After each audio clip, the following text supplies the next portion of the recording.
90 seconds کې د نن ورځې مهمو خبرونو سره زما حمیرا مهوش.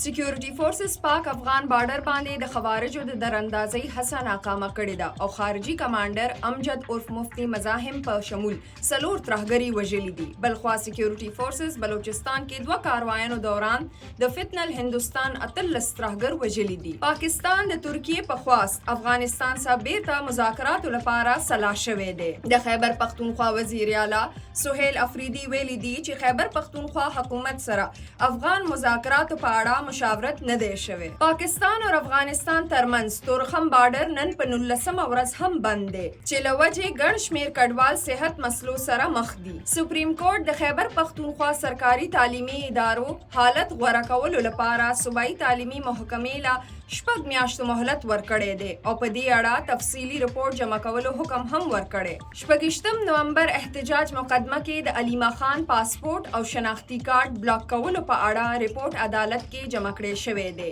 او په عدالت کې مسلسل غیر حاضری باندې شپږم ځل د هغې گرفتاری وارنټ جاری کړی شوی دی.